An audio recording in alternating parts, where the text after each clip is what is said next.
Pakinggan natin si Atty. Claire Castro. Ang pangalan, pero walang validation. Atty. Claire Castro, ano masasabi mo doon sa mga pagbibintang nila dito kay Congressman Martin Romualdez? Ito si Speaker. Hindi siya kasama doon because kinakategorize namin based on corroborative evidence. Yung pinakahuling level, ito yung mention ang pangalan, pero walang validation. At saka walang corroboration. Yun kay Gutesa. Meron pa pala kay, kay Diskaya. Andali, into ko lang yan. Oo, totoo naman, di ba? Yung kay Gutesa, wala naman yun. Sinabi yung pangalan, pero yung ultimo, yung mismong kanyang kanyang mga salaysay, ang gulo lang ho, mga bossing. Wala lang. Di ba? Mismong mga sinasabi niya, doon sa kanyang sa kanyang papel sa salaysay versus doon sa kanyang sinasabi sa physical, magkabangga ho eh. Tapos nabanggit si Congressman Martin Romualdez. Pero may ebidensya ba? May ipinakita ba? May nangyari ba? Wala. Tinakbuhan niya pa. Paano ko nasabing tinakbuhan niya pa? Di ba hindi na nagpapakita ngayon? Nagtatago na si Gutesa? Natatakot na makasuhan ng perjury? Dahil yung kanyang sinumpaan o yung kanyang nilagdaan na salaysay, hindi mo ang gulo-gulo at halatang nagsisinungaling, di ba? Pero minention lang yung name. Walang anumang aksyon. Correct? Di ba? Parang ang dating is pinalagay lang yung name tapos walang detalye. So, paano nga naman siya makakapag-recommenda doon, mga ka-clear? Base sa kanya. At walang corroboration, no? Halimbawa yung kay Gutesa, tapos after that, nawala na si Gutesa. So, So, how will we treat them? Because their names were mentioned, they will be mentioned. Yung mga DDS lang naman kasi, yung mga makukulit na, oy, kasuhan na yan. Paano mo nga kakasuhan? Wala kayong ebidensya. Wala kayong maipaharap, maipakita na ebidensya. O, paano nyo kakasuhan yun? Yun ang tanong, di ba? Imbento lang ang salaysay nun. Habang nagbabasa si Gutesa, makikita mo, talagang ang ginagawa niya, word by word. No? Kapag meron siyang nakaligtaan, ano sasabihin ni Marcoleta? Mamadali ka kasi, minamadali mo no? Hintay mo. Kinukot pa ho, mga bossing. Ako ho wag naman sasama ang loob sa akin, Rodante Marcoleta. Mga kababayan. Parang siya yung coach ni Gutesa Ako, parang ang mas pinaniniwalaan ko, baka sila Marcoleta at saka si Mike Defensor ang gumawa na, tapos pinabasa lang kay Gutesa Di ba? In the committee report. Okay. Babanggitin pa rin. Pero hindi niya mapaparekomenda sa ng kaso kasi walang ebidensyang naibigay Correct. Oo.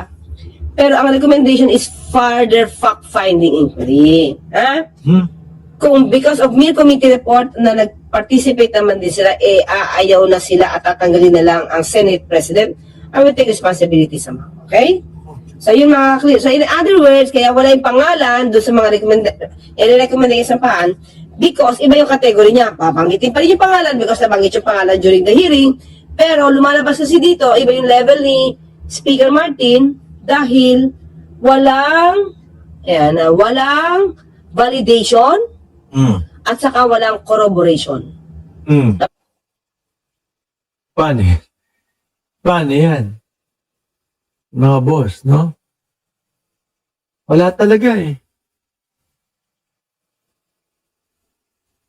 Pero yung mga senador ninyo, yung mga senador, kasama ba to, no?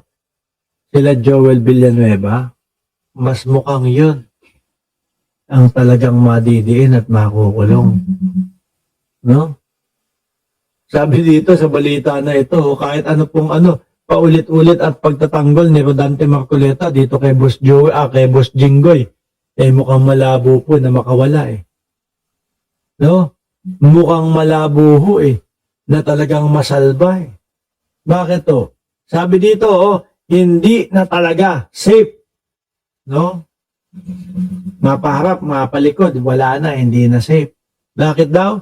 Senate panel wants Escudero Estrada, Villanueva, Escudero, Estrada, Villanueva, other charges over flood control mess. Ayan na nga po yung tatlo. Mga bossing.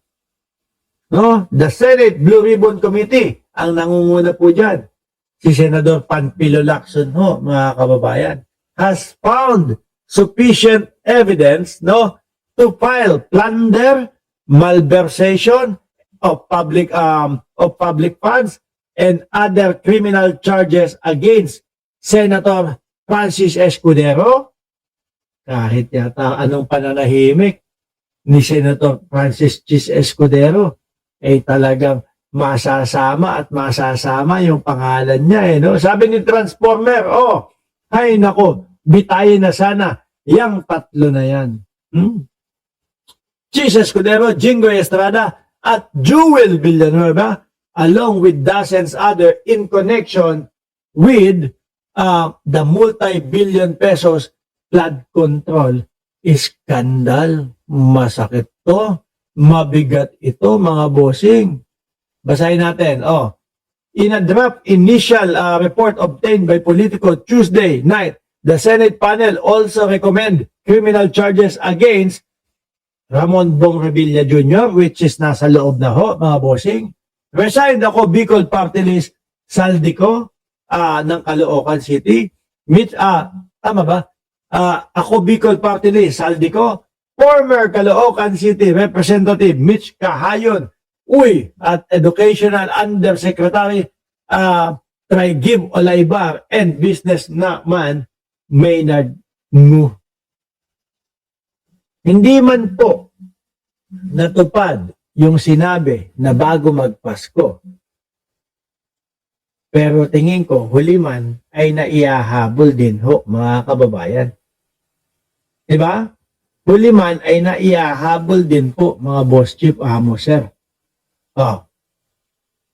On this basis, the following legislators, together with their respective intermediaries, bagmen, no, ng DPWH officials and contractor appear to have acted in conspiracy to commit plunder and draft committee. Yan ang nakakahanga dito kay Senador Panfilo Lacson, mga bossing.